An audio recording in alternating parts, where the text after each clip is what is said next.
Okay, everybody, so we're back, and we had a little technical difficulty, and I don't think the audio recorded during the business portion, so that may not make it online, but we are ready to do our speaker for the evening. Um, we are joined tonight by Captain Terry Thompson, representing Save Crystal River, a local nonprofit led by community members who are dedicated to the restoration of Kings Bay. This is one of the largest public-private restoration projects in the state of Florida, having already cleaned 52 acres of aquatic habitat, cleared 800 spring vents, and replanted essential native plants in what is best described as a seagrass roots effort. Captain Terry is joined by Tina Champagne tonight, and they will be telling us about this amazing project and how you can be involved too. Step right up.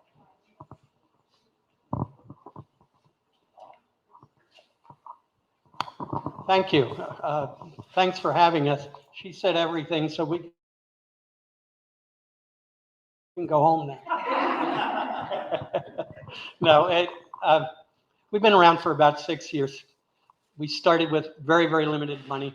The purpose is that as a result of some of these storms, Lyngbia has come in and the muck has come in and it's killed all of the grass and everything that's in Kings Bay.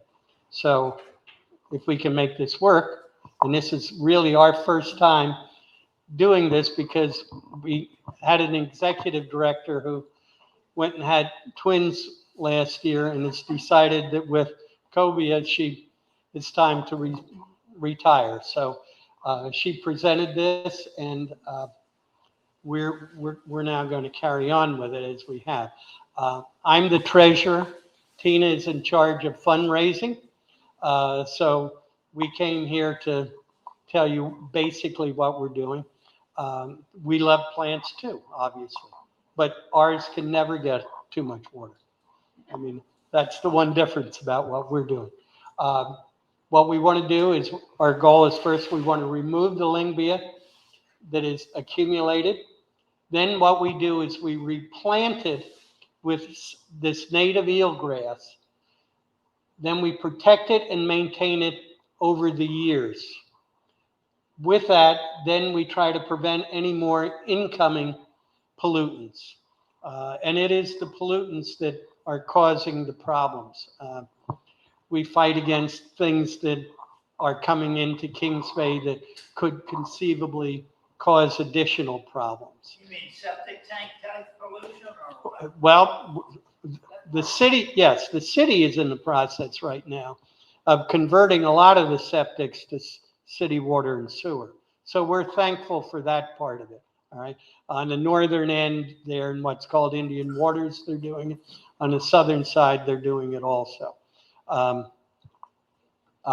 Then what we try to do is come out like we are today and educate people on what we're doing. And we are B. I have no idea, but we'll keep going on that one. Oh, that's before. Oh, yeah, all right, that was before. Yeah, all right, okay. This is the Lyngbia, all right? It kills everything that's there and takes the oxygen out of the water so that nothing can live. What we do is, and we have our friends here, all right? This is what they love to eat. This is the eelgrass, and it grows very, very rapidly. We have to, as a matter of fact, as we go, we have to protect it in the beginning and from these manatees because they'd eat it before it actually can take root. All right. This is the growth as it's coming up. And with it, if I remember correctly, the result of all of this is that we bring in, with the new plants and the muck that we have cleaned out, and we get a tremendous amount of new growth, new animals. I sit over near Three Sisters Springs, and right now I'm probably getting 5 crabs a week off my own dock. Now, for a few years, we got nothing. There was nothing in there at all. That's all right.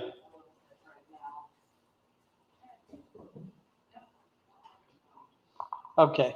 In any event, when we plant the eelgrass, what we do to protect it is they put it in cages and they allow it in the cage to grow for a year. They do that because the cage will keep the manatees away from it. It puts out these stringers along the bottom and it grows very, very rapidly. Are we going to? Oh, yeah. Cages in Hunter Springs? Pardon me? Are those your cages out in Hunter Springs? Yes, yes. They stay for about a year. They are cleaned up all the time. We should have some here. Now, basically, to show you, this is the Kings Bay. This is what Kings Bay looked like before. All right. This is what it looked like back when we were just starting. All right. Of course, you can see the big difference here is in 44, there was no one here. Okay. Now we have many man-made lagoons. We have a very large area with a population in it. We've gone urban. I mean, we hate to say it. We run into it all the time. Crystal River is a place to go.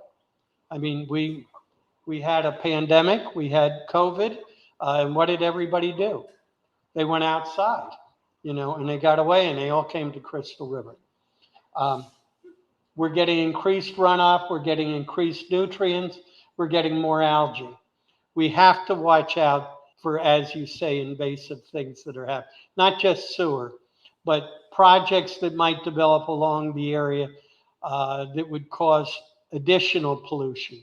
We had one that wanted to actually dig a man-made canal and around the golf course, and basically they wanted to have everything that ran off into their subdivision run off into Kings Bay. And that's where we're going to be probably next year in that area, right? We're working towards that area. We've done over 600 acres. It discharged, well, no, we've done 53. It discharges 630 million gallons a day of water out of the main springs that we have there. With the cleaning up of this, when they cleaned up the bottom, and we should be able to show you here, we have done different projects already that all the ones in the red are done. The areas in the red are done. We have finished this green one now, and we're moving this way. And our project is, we're hoping to have a major phase of everything done by 2023, which is a 100-year anniversary of Crystal River. So we are continuing working on this phase of it right here, all the way around. Okay? However, this requires grant money, which is what we are continually doing. We, this year, got $4 million. We are over 20 million now. We're going towards 24 million on this. We hope to continue to get money for the next few years. Florida has come up with its Clean Water Act. This project not only qualifies, but this project has become such a success that when you hear about all the manatees that are dying, they're dying in the Indian River Lagoon on the other side of the state. All right. Nothing is happening over here. They are looking at our project right now to duplicate over there. They've already started to duplicate our project in Homosassa. And this year they got some money to start doing the project on the Homosassa area. How do boats affect that grass that you're planting? Oh, well, we also have a second project for that. All right. We try, the grass is affected by anchoring. All right. We have what we call a SPUD program that we have funded by donations, whereby we're trying to get all the tour boat operators to go away from chucking that anchor out there and then pulling it back in every time they want to leave. We're trying to get them to go straight down. And we are trying to match funds for them on a project like that. All right. It's a major problem. We also are trying to educate all of them. We've got 2 I think we finally have 2 boat operators that have agreed to do these things. We're pushing hard to continue on that. 25 million so far. We've gotten 129,000 from grants and donations. We've gotten money from Duke. The money from Duke has been for an education project. We are working this past year. We couldn't do it because of COVID, but we have a slew of tanks that what we do is we take them into the classrooms and we teach the kids how to plant the eelgrass, and they watch it, and then they go out and plant their own eelgrass. Duke has paid for that project. We've done 52 acres. This is the amazing thing. When we clean out all of the muck that is settled, and this Lyngbia, when it dies, it just sinks. So when we clean it out, we've found over 800 new vents where the water is coming out. So yeah, I mean, it's absolutely amazing. But you see, it's all over the place. The water is clear where we have worked already. All right, we've put in over 200,000 eelgrass plants, and we've removed 300 million pounds of Lyngbia and material. Now, this is our process. He's our friend. And basically, here's what we're doing, all right?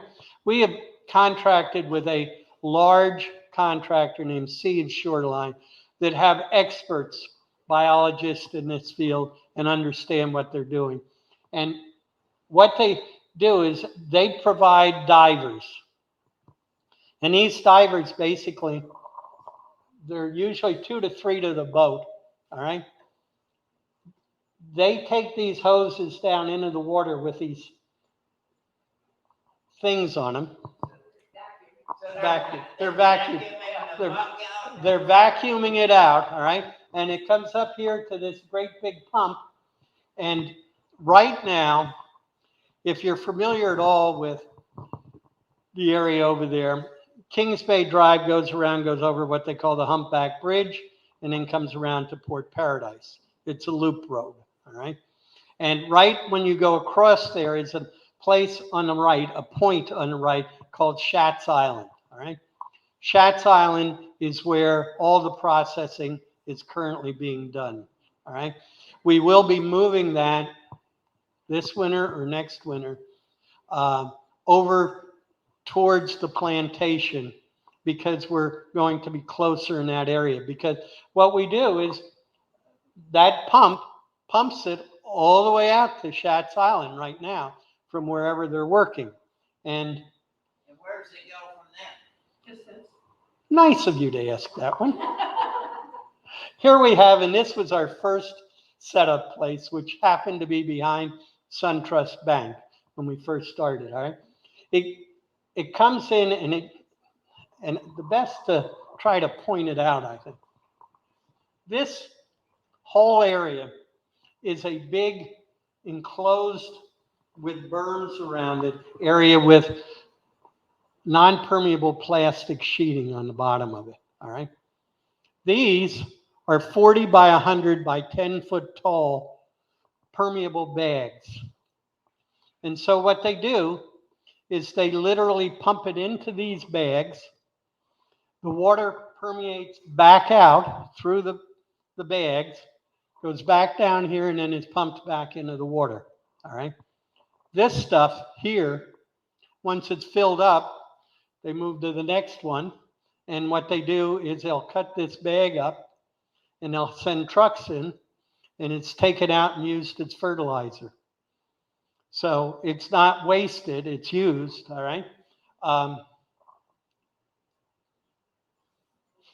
you're doing the vacuuming, is anything alive in that Lyngbia that gets vacuumed out, or is it all just basically a dead zone? I don't know. I imagine we got to get something in there somehow. Not supposed to ask that question. No, that's a good question. I don't know. But I imagine it's not much, because the Lyngbia takes the oxygen out of the water. So if the oxygen's out, Yeah, I think the Would water would clean that, out would more. that frogs and, those shell kind of things? Everything died.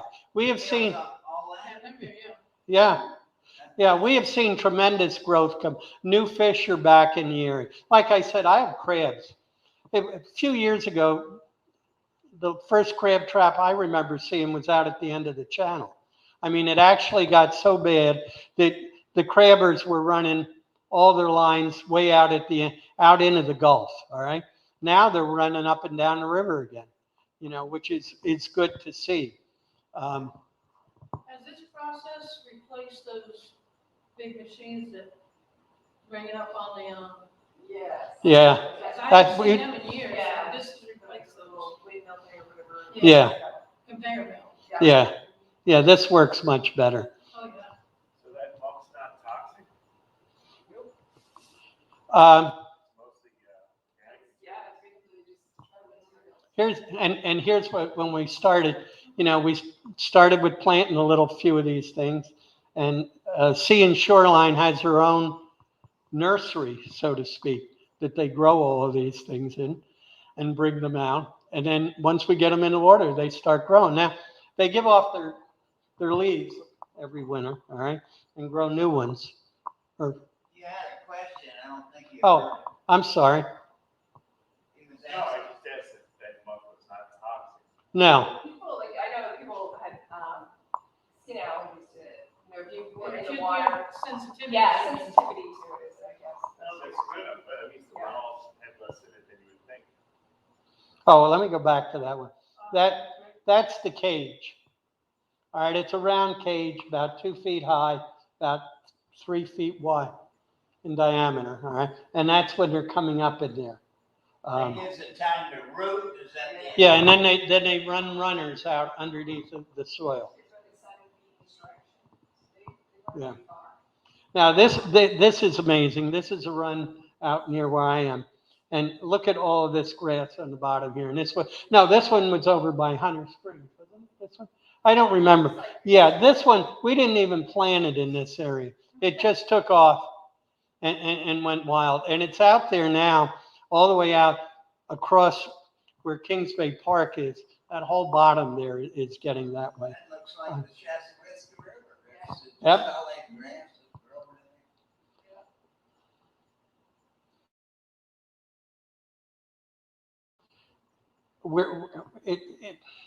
That pretty well says it without just saying it again. They maintain these cages. You got to keep them clean. So they do that every other month. All right. And then at the end of the year, what they do is we take them out and they move them on to new areas. You can see. Yeah, I mean, that slide was basically saying, the more eelgrass you plant, the less limbee you'll see in those areas. And the areas that are not cleaned or not been attended to yet have a lot more limbee and barely any eelgrass. And we have to have more eelgrass and limbee for this thing to survive. Yeah. What's being done about fertilizer runoff? What's being done? Unfortunately, we have no control over that. There is a new, regulation, that you can only fertilize certain months out of the year, so they have reduced the amount of time you can put it out. However, we have no control over the box stores that sell it, so they still sell it 12 months out of the year. So it's up to the homeowner to use less fertilizers. And, that went through the county extension. So you can use better fertilizers, the 10, 6, those are the worst things to use. That nitrogen runs right away, just takes off, release right away. You do a slow release, the nitrogen release over time, and the roots of the grasses and stuff that they put it on can take it up before it went off into the water. So they are trying, and there is an actual 10-foot barrier that you're not supposed to fertilize around water, but that's not followed either. There's a book out there called Best Practices, Union to the County, and it has all kinds of stuff on what you guys are supposed to use too, and homeowners, and it's up to educating people, because they don't know. That goes for everybody. This is the one I was talking about at Hunter Spring, where we hadn't put anything in yet. And it's just going crazy. Does that grass have something to do with cleaning the water too? or- And it- Yes. And oxygen. It provides, yeah. And, you know, it provides the food. When I say the food, we're getting manatees that aren't leaving when the season is over. I mean, there's no reason to. Yes, ma'am. What was your conclusion on why the success rate was fairly low where the larger cages were in the Hunter Springs area? First of all, those were cages by the county, by Swift Mud. Those weren't ours. Those are different White types of Yeah. Yeah, they Yeah. had done their own study and done their own project within that area. And unfortunately, it was not successful. So we're still trying to get that area cleaned up. Do you have any idea why it was so unsuccessful? I'm not sure, because honestly, that was the beginning before my. Yeah. We We have gotten them to agree to give us the money to restore it the way we did it. So, Manatees broke into those cages. yeah, we are going to get that the way it should be, okay? I had a question. Mhm.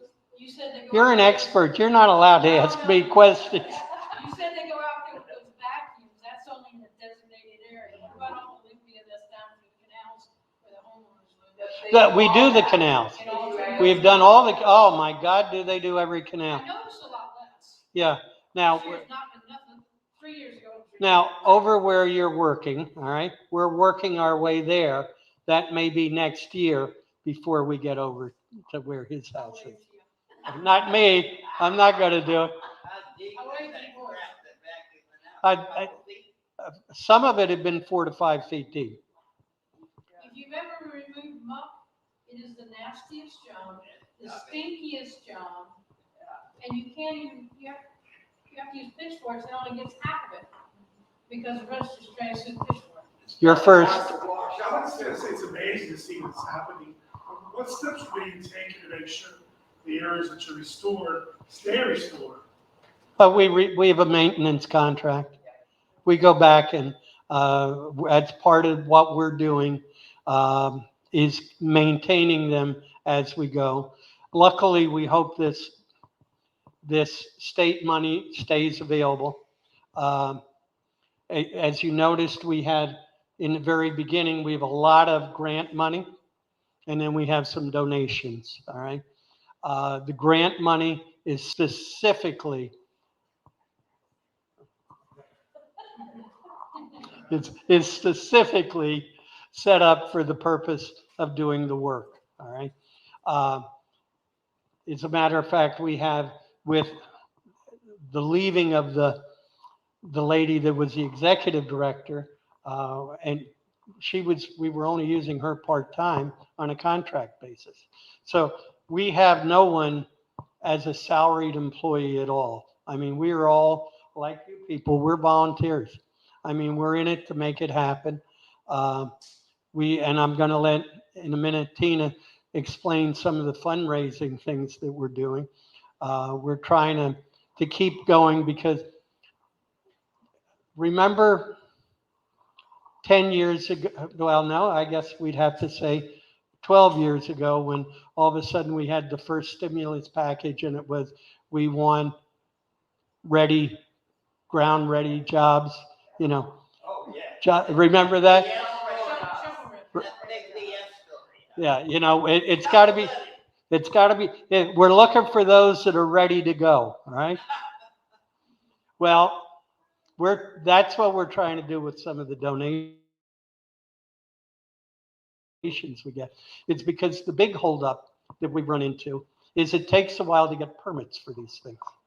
Not only does it take a while, there's a lot of engineering work involved in doing this, and we've got to pay for that. So that's upfront money, all right? There's a section of Kings Bay over near the restaurant areas that is not in our project scope right now, but we are in the process of trying to get permits to do that whole part of Kings Bay. So that when we go in against everybody else looking for grants, we can say we're shovel ready, all right, to go. And that money will get out quickly, all right. We suffer from other ones too, such as when we're in the canals, we can't do that during manatee season. Now, that is so stupid. If you've been where these boats are and these manatees are swimming around them, they don't care. You know, it doesn't matter to them. They're down there on the bottom looking at the guy, asking him what he's doing, you know. So they don't really care, but we can't do that. We can do it in the bay in the winters, all right?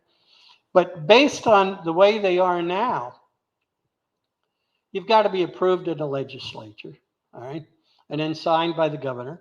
And every other year, the session is either late or it's early, okay? This year it was late, all right? We were approved for $4 million to do it, all right? This year, we haven't got the money yet. Now, here we are into September, and come the middle of December, we're done. So we're trying to work around that. I mean, we can work in other areas in the winter, but like I said, this big permeable things that we've got, because of the length of the hoses, as we're working our way around to the southern end of the bay now, we're going to move that whole facility over right next to the plantation. There's a very big piece of property on the corner there, and we will work that area from there. But that's expensive too. I mean, that's going to cost $200,000 to $300,000 to take it down and move it. Yeah, but when these guys in Tallahassee see the goodness that you're doing. That's why we're getting it. I think that would open up their wallet a little bit. Well, and let me just say this. Thank you, Mr. Simpson, for being the president of the Senate this year and being our senator from this area, because he understands he understands the project. And we have one more year of him, but then he's gone for ag commissioner. So who knows? Yes, ma'am. So even in like the last picture, you can see a little bit of hydrilla in the eelgrass. What's your plan to treat the debatably invasive aquatic species? So the hydrilla, once we get more eelgrass and hydrilla, not necessarily the hydrilla. I'm not sure about the, being able to combat that invasive species, because I think that was one of the main reasons why we are here right now, is because we tried to kill it off and then it just settled in the bottom and started killing up native eelgrass. So as far as Save Crystal River's responsibility for combating the hydrilla, thank you. We don't know what's going to happen, like what's going to be the plan moving forward. Our project, or our main focus, is to just get the limbia out of there, plant the eelgrass, and hopefully when there's more eelgrass and limbia, it'll keep the limbia at bay. But yeah, the hydrilla, unfortunately, is one of the reasons why we are in this situation right now. But that's above Save Crystal Rivers. Yeah, I just asked that because in Lake Henderson and Inverness and Russo, they're still being sprayed with herbicide. Yeah. Weekly, when all the manatees are testing positive for glyphosate, or the majority of them in Florida, are you doing anything to help that cause? No, unfortunately, we're just focused on Crystal River. We can only, as a group of volunteers, we can only do so much, and so. There are places and counties in the United States that have a ban on the glyphosate herbicide just used by the city. Are you maybe trying to do anything to move in that direction in our nature coast, home of the manatee capital of the world? Mm-hmm. Are you doing anything in that front? No. Okay. Is there any way we can help with that? Maybe kill two birds with one stone, or just Maybe. try to move in the right direction as a community? We can see Definitely. that, but we also have a unique situation over there on Kings Bay. The city and the county own different parts of Kings Bay. So we're having a jurisdictional problem in regards to, first of all, how do we patrol with police? Because is that covered under a contract with the city, or is it something separate? Because we got rid of our police department in Crystal River. So we're trying also to pick up in the city the complete jurisdiction of all the waterway in Kings Bay, because they feel that they will have better control. They will have control of such things as how do you anchor? Where do you anchor? They got rid of a ton of derelict boats in the last few years here. But there are boats all over Kings Bay anchoring, and a lot of them are drifting. And everyone that drifts runs along the bottom again and scrapes up whatever is done there. So hopefully the city will be able to control that. But that isn't something that we can get through funding the way our funding is right now. Yeah, our project is very specific about what we can do and what we can use the funds for. So unfortunately, it's just trying to restore Crystal River. That's our main initiative. Now, we're also trying to go after other grants from other people. Now that we have become established as an organization that has shown that they can do work. There are grants that we're going to apply for such things as restoring the shoreline around some of the islands and things like that. Because when you look at some of these maps that you saw, Banana Island and Buzzard Island and those were tremendously larger back in the 40s than they are now. Now, there have been no development out there, but it's just that they have been eaten away. And that's what we're going to, I mean, it's a totally different grant, different organization to get it from, but we have the expert in sea and shoreline that is capable of handling it. And we have been able over the years to show that we can use that money successfully and not just waste any of it. And that's what they need, is they need people that they can feel confident in. And that gets us up the list on when we apply for the grant. Because like I said, when they do all these grants on a point system.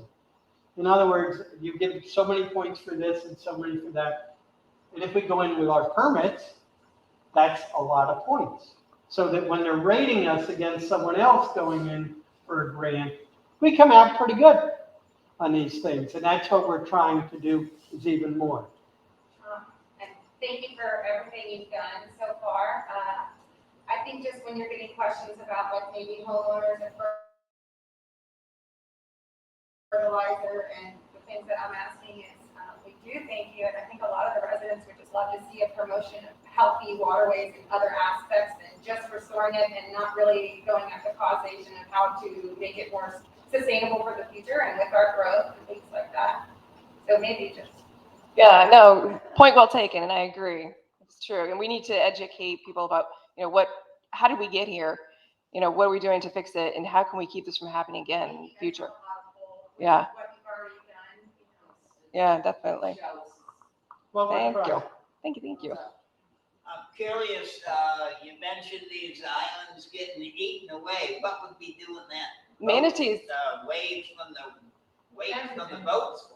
Manatees actually do eat at the roots of the tall sawgrass. So people have seen them eating that. So we want to make like a barrier around the sawgrass so that they can't just pull at the roots and pull it up. There's a project happening. A few years ago, they closed down Three Sisters, and they put a lot of riprap around on the inside to protect that area, all right? And we hope it's not 2023, but either in 2023 or 2024, they are going to be closing the area and access to Three Sisters Springs for a whole year while they redo with riprap the area around Three Sisters, because that is exactly what's happened. They've eaten under, and the things are beginning to fall in the water because the shoreline has been eaten away, all right? And it's the same thing all the way out on the islands. And, that's why they're doing that. It's we commonly call it SWIFT money, but it's Southwest Water Management. Yes. Yeah, SWIFT. Yeah. They're involved with Three Sisters with the city. So they are handling that project themselves. The quality of this restoration that you're doing, what percentage would you say is equivalent to like 30 or 40 years ago? That you've come how far? 30%, 40% like it used to be, 10%? Well, Well, we've done 50 acres out of 600. well, no, and what our project too is, so there's 92 acres in Kings Bay. So we've done 50 of the 92 acres. So we're more than halfway through Kings Bay. And that's our mission. Yep. And that area is like it used to be. Exactly. Yes. Yeah. And you'll still see like Limbia, because if it does float up on the surface, it's a tidal body of water. So it'll move into canals that have already been cleaned. But as long as it's not taking root and, growing and destroying the native eelgrass in those canals, it'll wash in and out. You'll see it floating every now and then. But you're seeing much, much less of it, I'm hoping, than you did 5 years ago. It used to be nasty out there. So. Oh, it used to be green. Now Yeah. it's mud. Yeah, I don't know how people got in the water at all at that point. So. Yeah. Okay, thank you. Yep. Yeah. Well, thank you all. Yes. Oh, and I'll actually, let me just talk real quick. So how you can help. And so there's many, many, many different ways that you can help our organization. We will take volunteers to help with, small things as far as, fundraising efforts, road cleanups, waterway cleanups. We just want to try and make sure that, we get as many people in the community involved, because the more people that get involved, they spread the word, and the more it impacts our project, positively impacts our project. So from even, donating your time to donating dollars, if you're able to, we have if you want to pass these out, Terry, while I'm talking. This year, of course, last year, we weren't able to do any sort of fundraising efforts because of COVID. But this year, we're having we're calling it the Rockstar Charity Event. And it's going to be at the Plantation Inn. It's going to be a dinner, dancing, silent auction. It's a fundraiser to help us make some money so that we can get the matching funds for those projects that the state's not paying for. They're definitely helping us big time with paying for the Kings Bay Restoration Project, but there's so many other initiatives around Kings Bay that require immediate attention, like the sawgrass, or certain areas where it's shoaling in and it's not navigable anymore. So we're trying to restore Kings Bay and bring it back to what it looked like 40, 50 years ago. And there's a lot of things that have changed, not just the Limbia coming into our river. In addition to the Rockstar Charity Event, because that is a sponsorship event, so you're basically paying for a table. If you have a business, we, will advertise your business on all our different social media websites at the event. There is another way that you can help us, and that's by being a benefactor. This sheet here is the one that includes the map, which I don't even know if we got to that slide, but this map here shows you which areas of Kings Bay have already been restored. What we're going to be, our goal is to finish it by July 2nd, 2023. So we've only got 2 more years to finish the other half of Kings Bay. So I'll show you exactly which canals have not been cleaned yet. And then the other initiatives that we're looking to get matching funding for, these grants that we're applying for. So Tara, if you don't mind, this is another way that y'all can help.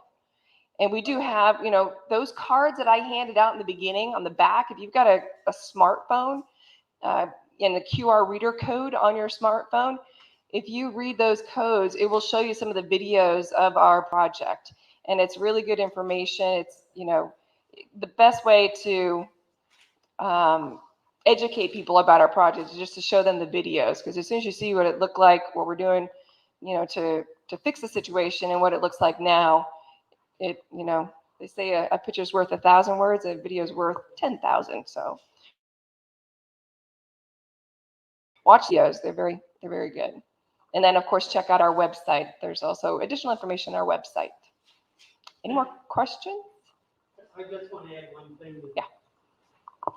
Our next fundraiser that is going to be following this one, that's going to have to do with Is anyone familiar with this horse fever in Ocala?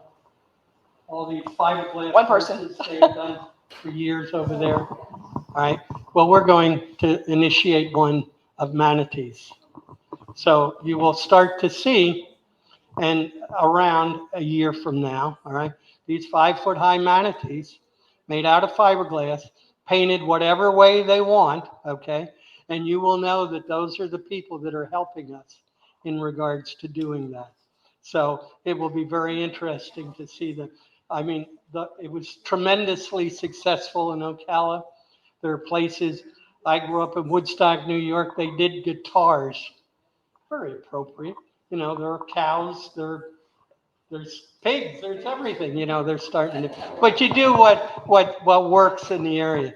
And so we're going to be working on that one. It's a project to come, but if you see them around, you'll know that's a result of what we're trying to do also. Thank you. Thank you. The first one